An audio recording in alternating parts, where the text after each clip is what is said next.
I just read this article in Variety about how Ian Somerhalder wanted to quit the Vampire Diaries in season 3 because he didn't understand, because he hated that Damon was becoming more of the love interest. Now, people may be familiar with this story already, but I'm not, because I quit the Vampire Diaries after the season 4 finale when Julie Plec killed Bonnie when she killed Bonnie on her graduation day. And for anyone who doesn't know, the Vampire Diaries is my villain origin story. The Vampire Diaries is why, and the treatment of Bonnie Bennett is why I watch movies and shows through the lens that I do. And I'm so tuned into basically the racial, gender, sexual, elements that and biases that may and most of the time does impact how characters are written. The Vampire Diaries is the origin of all that. But I want to talk about this because, first of all, it's funny how none of the men lived for the love stories. I remember Paul Wesley, when we started with Ripper Stefan, was like, oh, thank God. Thank God I get to have a story instead of just being centered around Elena. And here we had Ian, who was like, what is happening? I don't want to go down this route of just being the lover boy, of just pining after Elena. This is not fun for me. So that's one. Like, none of them lived for it, but we know Julie Plec, to her, that was the most interesting part of the show. And the love triangle was interesting, and it could have stayed interesting, but the way she handled it was terrible. That's one. Number two, Ian asked her, and apparently so did Matt Davis, which fuck him forever. So I remember those comments he made about Kat, and yeah. But Ian asked her, why are you writing so much about the originals? Now, I know some people live for the originals. I know some people, a lot of people, not some, followed the originals over to their own show. I resent the originals, not the show. I never watched the show, but like the family, again, because it was Julie Plec going off the rails, following, excuse me, her damn libido, and how she wrote them. Like, I remember it feeling like she was making things up on the spot.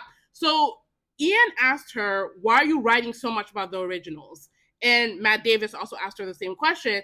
And her answer to Ian was, have you heard their accents? Have you heard their accents? When you have a bunch of English people and Australian people reading your scripts, it makes you feel like you're the best writer in the world. And then she said, at that point, they were having series fatigue with the characters they already had. And so the originals helped them basically be interested in the show. The originals showed up in season 3. By season 3, you were having series fatigue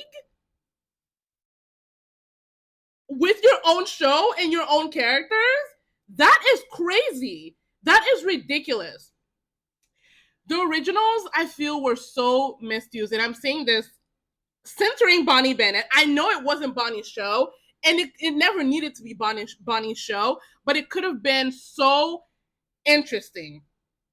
I remember feeling like that ball, which the article talks about, because there's a book coming out about the Vampire Diaries, like the making of the show and how much of a hit it was, like culturally, and its impact on American culture, whatever. And it talks about the ball, when Esther was trying to bind her kids, in order to bind them, to link them, so that if she killed one, she would kill them all. And I remember that episode specifically being such a missed opportunity. The Bonnie Bennett should have been elevated as a witch via the originals. And I remember the originals being another way for, like, every time something new happening, they introduced an ancestor of Bonnie. It was of Bonnie's. It was just another way to show that, like, the vampires had a mammy at the ready, right? First we had, oh Lord, what is her name? We had Emily. Then we had Ayana, who was the mammy for the damn original vampires, Esther's. And then there was Ketsia, who, like, their only purpose is to facilitate something for the ancestors of Elena, Stefan, and Damon, or Stefan and Damon themselves. And I remember, like, Esther being the tick of a witch that she was, since she was siphoning power off of the Bennett line. That's not a storyline for Bonnie. Like, I'm in my feelings and I'm angry all over again. That show will never not emotionally bring me back to the frustration. I had a podcast dedicated to the Vampire Diaries, and I was, as at a certain point, I was angry every episode, just seeing the missed opportunity to build Bonnie up and just develop her as a character and as a witch. Esther was the perfect opportunity to bring some of the Bennetts back together. I remember Bonnie fans used to be like, "Where is Lucy? Bring Lucy back. This is a perfect opportunity for Lucy." Klaus, like, you have Klaus. Klaus should have been so interested in Bonnie. Yes, romantically, but also, period. On the night of his release, where he was supposed to like unlock his wolf side, Bonnie had him screaming for his mama, right? He thought he had the powerful witch and whatever her name was, and Bunny came through and had him writhing and crying on the floor. The day after, he should have been at her doorstep being like, "Hi, what's up? How are you? I'm Klaus." He should have been keeping an eye on her because she was a threat for her to be able to do this. Yes, with Elena and all that stuff, but like, for her to have the power to do this, she should have been on his radar. Instead, he was interested in Caroline. When I tell you, racism is delusion. It is delusion. And I also think it stunts creativity because that show had so much potential. But I quit after season 4 because I'm like, you're not. And then I quit not right after the finale, but I quit when we started getting spoilers for how season 5 was gonna go for the season 5 premiere, with Ghost Bonnie being happy even though she's dead to follow Elena and Caroline in their journey as freshmen. I was like, I'm out, because Sleepy Hollow was getting started, and oh my god. y'all remember Sleepy Hollow? Yeah.